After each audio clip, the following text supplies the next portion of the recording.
Bonjour et bienvenue de nouveau sur la chaîne. Dernier jour de notre parcours en Pologne, où nous avons visité une incroyable église protestante entièrement construite en bois, qui impressionne par la beauté de son intérieur. Et si vous aimez notre vidéo, n'oubliez pas de nous donner like, de vous abonner et d'activer les notifications afin que vous sachiez quand nous avons téléchargé une nouvelle vidéo.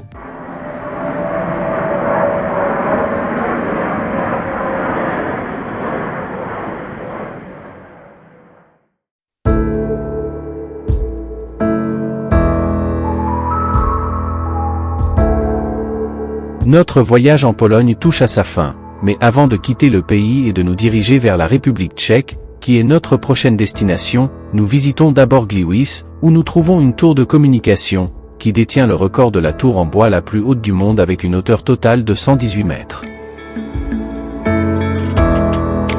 Mais cette tour n'est pas seulement célèbre pour sa hauteur, elle a été construite en août 1934 lorsque ce territoire appartenait à l'Allemagne. La nuit du 31 août 1939, un petit groupe de SS allemands déguisés en uniforme polonais s'est emparé de la station de radio et a diffusé un bref message anti-allemand en polonais, dans le but de faire croire que l'attaque et la transmission semblaient l'œuvre de saboteurs polonais anti-allemands.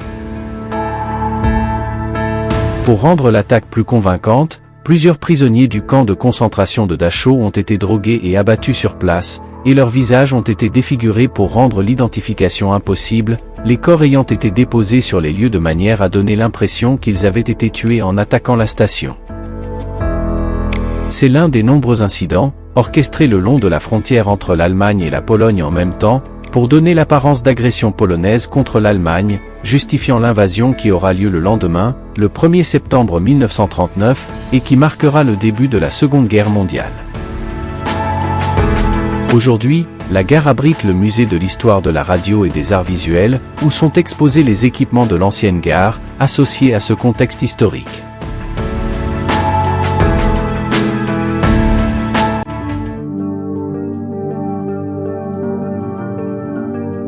Depuis Gliwice et sa impressionnante tour en bois, nous nous dirigeons vers Świdnica, où se trouve l'une des soi-disant églises de la paix.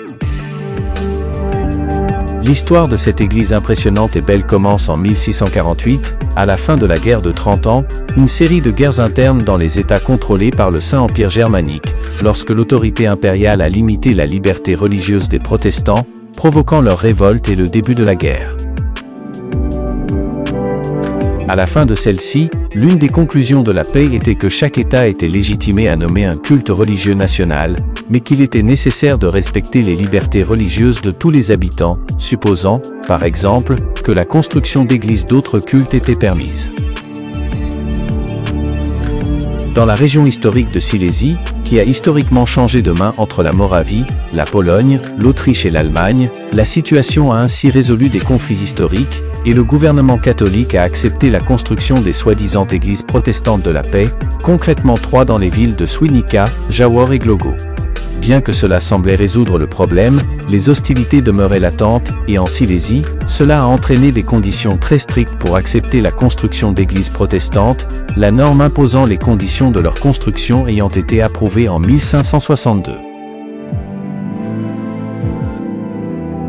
La norme stipulait que les églises devaient être construites en dehors de la ville, qu'elles devaient être construites uniquement avec des matériaux périssables comme le bois, le sable, l'argile ou la paille et sans utiliser de clous, qu'elles ne pouvaient pas avoir de clocher ni de cloche, et la pire imposition était qu'elles devaient être construites en seulement 1 an. Malgré les impositions et contre toute attente, les 3 églises ont été construites dans le délai imparti en respectant les conditions, devenant les plus grandes églises en bois du continent. Parmi les 3 églises, celles de Jaworów et de Świdnica sont encore debout, mais l'incendie a détruit l'église de Głogów en 1748. L'église que nous visitons aujourd'hui est l'impressionnante église de Świdnica, l'église à charpente en bois la plus grande d'Europe, dont la construction a commencé en 1656 et s'est achevée l'année suivante dans les délais prévus. Son intérieur est immense avec une superficie d'environ 1100 mètres carrés, et il peut accueillir jusqu'à 7500 personnes, dont 3000 assises, ce qui donne une idée de sa grande taille.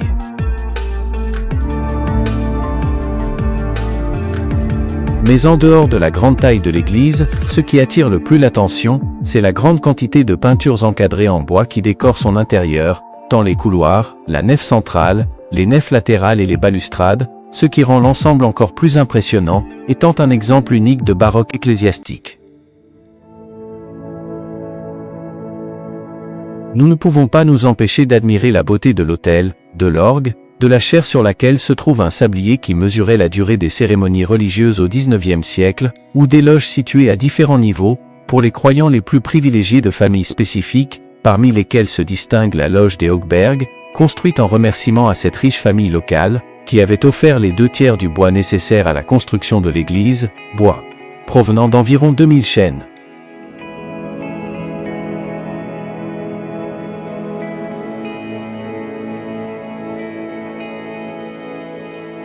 À l'entrée de l'église, dans le baptistère, dans un espace moins orné, nous trouvons une belle cuve baptismale en bois polychrome, les portraits des prêtres qui ont prêché dans l'église pendant des siècles, une vitrine avec des vêtements liturgiques utilisés jusqu'à la fin du XIXe siècle, et un vieux confessionnal.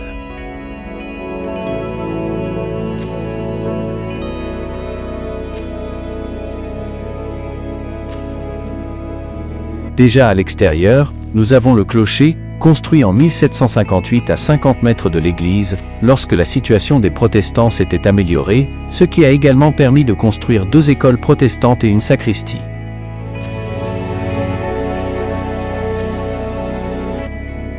Et dans cette belle église, où contraste la sobriété de son extérieur et la beauté de son intérieur, nous terminons notre parcours en Pologne, où nous avons apprécié son art, sa culture et sa nature, et que nous recommandons totalement de visiter, et nous commençons une nouvelle aventure dans le nord de la République tchèque et sa capitale Prague.